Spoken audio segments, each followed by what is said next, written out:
Student, आज की class हम शुरू करते हैं और आज की क्लास का नाम है संविधान सभा। हमारे एक्ट और अधिनियम खत्म हो चुके हैं और आज हमारी क्लास चलेगी संविधान सभा में। देखिए संविधान सभा पढ़ लेते हैं। हमारा संविधान सभा होता क्या है। संविधान सभा का सबसे पहला विचार अमेरिका और फ्रांस ने अपनाया था, यानी कि सबसे पहले जो हमारा संविधान बना था वो अमेरिका में और उसके बाद फ्रांस में बना था। अगर आपसे क्वेश्चन आ जाए कि सबसे पहला संविधान किसका है तो अमेरिका का है और सबसे बड़ा संविधान किसका है तो वो हमारे भारत का है। तो यहाँ पे हम आ जाते हैं, संविधान सभा का सबसे पहला विचार अमेरिका और फ्रांस ने अपनाया था। भारत ने भी ब्रिटिश सरकार के आने के बाद इसकी मांग शुरू कर दी थी, यानी कि जब हमारे यहाँ पे ब्रिटिश सरकार आ गई, उनका आंदोलन हो गया, तो उसके बाद हमें भी रिक्वायरमेंट पड़ने लगी कि हमारा खुद का संविधान होना चाहिए या हमारे खुद के नियम और कायदे कानून होने चाहिए।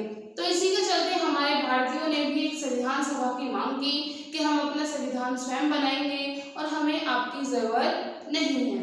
फिर उसके बाद चलते हैं, संविधान सभा के सिद्धांतों के दर्शन सबसे पहले बाल गंगाधर तिलक ने स्वराज विधायक के रूप में की थी। देखिए संविधान सभा की जो पहले दर्शन, यानी कि संविधान सभा की जो पहले चर्चा था, ये संविधान सभा की पहली जो बात थी वो बाल गंगाधर तिलक ने की थी।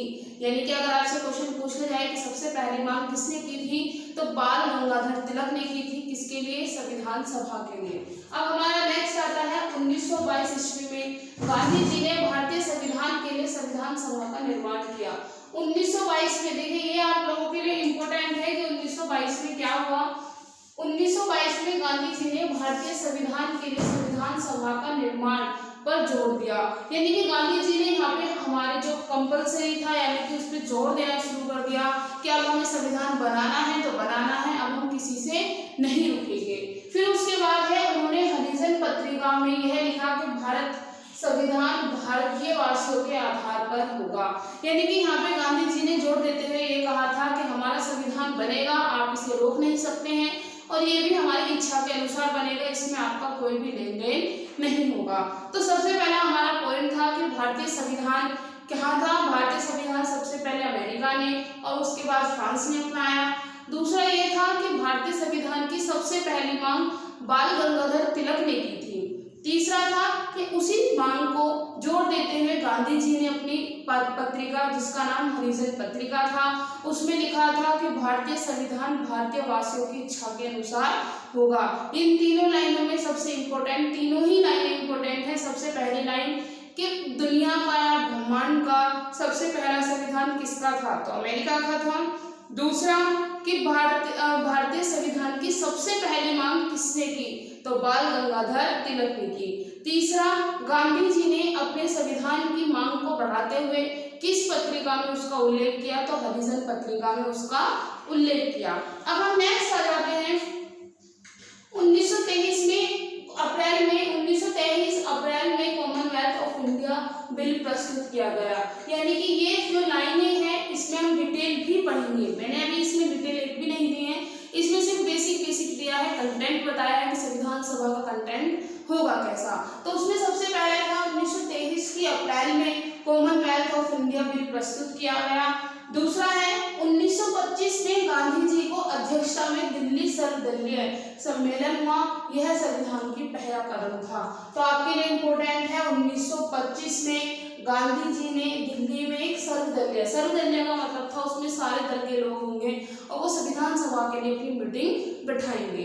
फिर उसके बाद आता है 1942 में क्रिप्स मिशन ने भारत संविधान की मांग को स्वीकार कर लिया था, यानी कि क्रिप्स मिशन ने 1922 में, अगर आपने पुराने लेक्चर पढ़े हैं, अगर आपने पुराने लेक्चर बड़े ध्यान से पढ़े हैं, उनमें आप डिटेल पढ़ रहे हैं, अपने नोट्स बना रहे हैं, तो आपको पता होगा कि वो वहाँ पे क्या था। वहाँ पे 1942 में क्रिप्स मिशन हमारे भारत में आया था, उनके नाम से एक अधिनियम भी है। अगर आपको नहीं पता है तो आप लास्ट लेक्चर में जाके देख सकते हैं। और उसके बाद है स्वीकृति, यानी कि भारत संविधान को स्वीकृति मिल गई थी। आज का सेशन बहुत ज़्यादा इंपॉर्टेंट है क्योंकि इसमें बेसिक है और यहाँ से क्वेश्चन बनने की चांसेस होते हैं और ये सिर्फ यूपीएससी, आईएएस, पीसीएस के लिए ही नहीं बल्कि सारे एग्जाम्स के लिए भी बहुत ज़्यादा जरूरी है। नेक्स्ट इसके बाद हम आते हैं 1946 में कैबिनेट मिशन की प्रस्तुत किया गया, यानी कि 1946 में हमारा कैबिनेट मिशन बना। ये सारी चीज़ें आप पहले पढ़ चुके हैं, मैं आपको छोटा छोटा करके सब कुछ पढ़ा चुकी हूँ। अगर आपको इनके बारे में पता करना है तो आप मेरे लास्ट के सारे लेक्चर देख सकते हैं, और अगर आपको इससे ज़्यादा अच्छी प्रिपरेशन करनी है तो भाई आपको अपना खुद का भी हार्डवर्क करना पड़ेगा। अब उसके बाद आते हैं संविधान सभा के लिए जुलाई अगस्त 1946 में चुनाव के आधार पर 296 सीटें प्राप्त हुई थी। देखिए यहाँ पे आता है कि हमारी जब संविधान सभा बन रहा था तो कब बनी थी? 1925 में। किसने बनाई थी? गांधी जी ने। और किसके लिए बनाई थी? संविधान सभा के लिए सर्वदलीय सम्मेलन किया था। अब उसके बाद है उन्होंने ही संविधान सभा के लिए चुनाव के आधार पर, चुनाव का आधार क्या था कि आप अपनी तरफ से कोई भी बंदा चुन सकते हैं जो आपकी संविधान सभा में बैठेगा। तो वहां पे कितनी सीटें आई थी? 296 सीटें आई थी। अब उसमें क्या थी? 208 कांग्रेस की थी, 73 मुस्लिम की थी और 15 छोटे दल की थी। यानी कि यहाँ पे कांग्रेस का सबसे बड़ा पार्टीशन था, फिर उसके बाद मुस्लिम लीग का पार्टीशन था, और फिर उसके बाद 15 छोटे दल थे। समझ में आया? इसमें बाकी की भी सीटें थी, और बाकी की सीटें किसकी थी? ब्रिटिश सरकार की थी, क्योंकि ब्रिटिश सरकार पहले ही कह चुकी थी कि जब तक आपका संविधान अस्तित्व में नहीं आएगा तब तक हम आपका देश छोड़कर नहीं जाएंगे। तो आपको ये चीजें पता होनी चाहिए, मैंने पहले इन चीजों को एक्सप्लेन कर दिया है। तो यहाँ पे क्या था कि 208 कांग्रेस, 73 मुस्लिम और 15 छोटे दल थे। फिर उसके बाद आते हैं शेष सदस्यों का चुनाव देसी रियासतों से हुआ था, यानी कि इसमें कुछ और लोग थे जो कहाँ से आए थे? देसी रियासतों से आए थे। देसी रियासतों का मतलब आप जानते हैं, हमारे भारत के आज़ादी से पहले हमारे जो छोटे छोटे जो राज्य हैं वो पहले देश के रूप में होते थे। देश के रूप में मतलब क्या था कि यहाँ पे कुछ राजा होते थे जो अपनी प्रजा का शासन करते थे। जैसे कि आपने सुना होगा, अब वो क्या नाम है उनका? राम राजा थे और उनका एक प्रजा थी यानी कि अयोध्या। तो ये छोटे छोटे इलाकों में बंटी हुई थी और उनके एक राजा होता था, प्रजा होती थी। तो यहाँ पे क्या है, शेष जो लोग थे वो देसी रियासतों से आए थे, जिन्होंने आंशिक रूप से और नामांकित की निकाय कहा जाता है, यानी कि जिन्हें चुना गया या जिन्हें शेष को उठा के लाया गया कि भाई आ जाओ और हमारे संविधान में शुरू कर दो, तो उन्हें क्या कहा जाता है? आंशिक रूप या नामांकित निकाय कहा जाता है। समझ में आया आपको? अगर आपको समझ में आ रहा है तो प्लीज लाइक, शेयर और सब्सक्राइब कीजिए। और अगर आपको नोट्स चाहिए तो आप मुझे कमेंट बॉक्स में बता सकते हैं, मैं आपको PDF सेंड कर दूंगी। देखिए, अगर आपको पढ़ना है और आपको UPSC के लिए सीरियसली प्रिपरेशन करनी है तो आपको जितना मैं सपोर्ट कर रही हूँ आपको मुझे भी सपोर्ट करना पड़ेगा। आप इसको लाइक कीजिए, सब्सक्राइब कीजिए और ज़्यादा से ज़्यादा लोगों में सब्सक्रिप्शन कीजिए ताकि मैं भी मोटिवेट हूँ। और अगर अब उसके बाद है बंटवारे के समय जो सदस्य पाकिस्तानी सीमा में चला गया वह भारतीय संविधान का सदस्य नहीं रहेगा। It is a main point. ये बहुत जरूरी था कि इन सदस्यों में से, देखिए ये जो सदस्य थे ये आजादी से पहले के सदस्य थे, यानी कि जब हमारा बंटवारा नहीं हुआ था।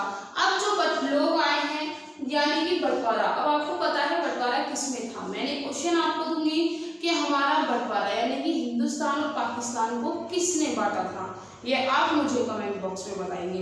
यानी कि यहाँ पे क्या था कि संविधान सभा में, यानी कि संविधान सभा में पाकिस्तान और हिंदुस्तान के बंटवारे के बाद सिर्फ हिंदुस्तानी लोग या हिंदुस्तानी प्रांत के लोग ही संविधान सभा में पार्ट ले सकते थे। जो पाकिस्तान के लोग थे वो पाकिस्तान की संविधान सभा को संभालेंगे, जो हिंदुस्तान के लोग थे वो हिंदुस्तान की संविधान सभा को संभालेंगे।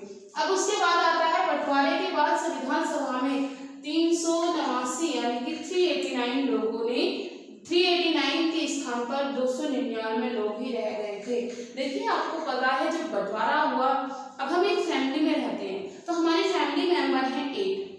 अब कोई एक बंदा पार्टीशन यानी कि एक कोई बंदा न्यारा हो जाता है तो हमारे लोगों के सदस्य क्या हो जाते हैं, हमारी फैमिली के जो सदस्य होते हैं वो कम हो जाते हैं। सिमिलर सी बात थी, पहले हमारा एक परिवार था 389 यानी कि 389 लोगों का।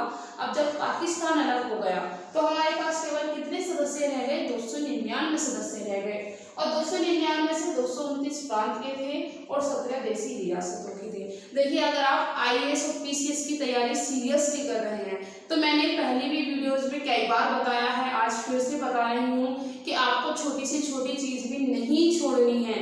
भाई आप रैंक ले रहे हैं, आपको पता है जब आप IAS और PCS बनेंगे तो आपकी फीलिंग्स क्या होंगी। आपको एक ऑफिसर बनना है, आपको एक छोटी से छोटी चीज भी नहीं छोड़नी है। आप सोचिए तो बहुत छोटी डिजिट है, हो सकता है ये छोटी डिजिट आपको एक नंबर से टॉपर बना दे और एक नंबर से आपको फेलियर भी बना दे। तो आपको बिल्कुल भी अवॉइड नहीं करना है। मैं भी पूरी वीडियोस में कुछ नहीं छोड़ती हूँ। मेरी पूरी यही तैयारी रहती है कि मैं अपने यूट्यूबर्स को या अपने स्टूडेंट्स को एक भी चीज़ ना छोड़ूं। मैं जितनी मेहनत करना चाहती हूँ मैं करती हूँ। आपको भी मेहनत करनी है, आपको नोट्स प्रोवाइड करना, नोट्स बनाने हैं। अगर आपको नोट्स बने हुए ही चाहिए PDF फॉर्म में मैं आपको दिला दूंगी, तो आप मुझे कमेंट बॉक्स में बता दीजिएगा। हम नेक्स्ट चलते हैं। यहाँ पे लिखा हुआ है 9 दिसंबर 1946। ये बहुत ज़्यादा इम्पोर्टेंट है, इसको आप छोटे और बड़े दोनों एग्जाम्स के लिए तैयार कर सकते हैं। 9 दिसंबर 1946 को संविधान सभा की पहली बैठक हुई, जिसके अस्थायी अध्यक्ष कौन थे? डॉक्टर सच्चिदानंद सिन्हा थे। ये कई बार क्वेश्चन आया है, रेलवे बहुत ज्यादा ये क्वेश्चन पूछती है, NDA एयरफोर्स में भी कई बार पूछा गया है, GD में भी कई बार, मतलब कि जो छोटे लेवल के क्वेश्चंस हैं, जो छोटे लेवल के एग्जाम्स हैं, उनमें ये कई बार पूछा गया है। स्थायी क्या है और अस्थायी अध्यक्ष क्या है। तो 9 दिसंबर को हमारी पहली बैठक हुई, जिसके अस्थायी अध्यक्ष कौन थे? डॉक्टर सच्चिदानंद सिन्हा थे। अब दूसरा था 11 दिसंबर को दूसरी बैठक हुई और जिसमें क्या बनाए गए? डॉक्टर राजेंद्र प्रसाद को स्थायी अध्यक्ष बनाया गया, जो फ्यूचर में आके हमारे क्या बने? हमारे राष्ट्रपति बने। तो नेक्स्ट था 11 दिसंबर 1946 को डॉक्टर राजेंद्र प्रसाद को स्थायी अध्यक्ष बनाया गया। तीसरा पॉइंट आता है सर VN राव को सलाहकार के रूप में नियुक्त किया गया। तो आज के लेक्चर में आपको अगर कोई कंफ्यूजन है तो मुझे कमेंट बॉक्स में जरूर बताइएगा, तो आपको समझ में आया। ये देखिए हमने यहाँ पे 15 महिलाएं लिखी हुई हैं। ये देखिए हमने यहाँ पे 15 महिलाएं लिखी हुई हैं। 15 महिलाएं जो मैंने आपको लास्ट लेक्चर में बताया था कि हमारी संविधान सभा में हमारे अध्यक्षता में 15 महिलाओं ने पार्ट लिया था। तो हमारी यही वो 15 महिलाएं हैं। पहली थी विजय लक्ष्मी पंडित, दूसरी थी कमला चौधरी, तीसरी राजकुमारी अमृतपुर, चौथी रेणुका राय, पांचवी सरोजनी नायडू, मालती चौधरी, सुजेता कृपालानी, दक्षयानी वैल्यू, पूर्णिमा बनर्जी, बेगम अजाब रसूल, लीला राय, NE मकरानी, G दुर्गा भाई, अंबु स्वामीनाथ और हंस मेहता। ये हंस मेहता आपको मोस्टली लगेगा कि लड़का है, लेकिन आप इसको ध्यान से रख लें। ऐसे नाम एग्जाम में कई बार पूछ ले जाते हैं जो कंफ्यूज करते हैं, ठीक है। तो हंस मेहता लड़की थी जो हमारी 15 कमेटी की मेंबर थी। तो आज का लेक्चर आपको अगर पसंद आया हो तो लाइक शेयर सब्सक्राइब कीजिएगा। देखिए मैं बार सब्सक्रिप्शन के लिए इसलिए बोल रही हूँ क्योंकि मुझे बहुत ज़्यादा मोटिवेशन होता है। आप लोगों के सपोर्ट से आज तक मुझे जितना भी मिला है आप सबके सपोर्ट से ही मिला है, तो उसके लिए बहुत ज़्यादा थैंक यू। अगर आप मेरा भी सपोर्ट चाहते हैं तो मुझे और ज़्यादा लाइक शेयर और सब्सक्रिप्शन कीजिए। अगर आपको अपने लेक्चर्स में कोई भी कंफ्यूजन आता है, कोई भी क्वेरी आती है, तो आप मुझे कमेंट बॉक्स में बता सकते हैं। नोट्स अगर आपको चाहिए तो आप उसे भी अपने कमेंट बॉक्स में बता सकते हैं। और तीसरी बात, मैं आपके लिए एक नई वीडियो बना रही हूँ जो मोस्टली डिपेंडेंट है NDA फीमेल्स के लिए। अगर आपको वो वीडियो इंटरेस्टेड लगे तो उसे लाइक शेयर और सब्सक्राइब कीजिएगा। जो मेरी नेक्स्ट वीडियो आने वाली है वो NDA के लिए आने वाली है, और NDA के में भी फीमेल्स NDA के लिए, यानी कि उसमें कितनी हाइट है, कितनी एजुकेशन चाहिए, क्या प्रोसेस होगा आपका नोटिफिकेशन से लेके लास्ट तक जाने के लिए। तो अगर आपको ये सारी वीडियो चाहिए तो मुझे प्लीज लाइक शेयर सब्सक्राइब कीजिए।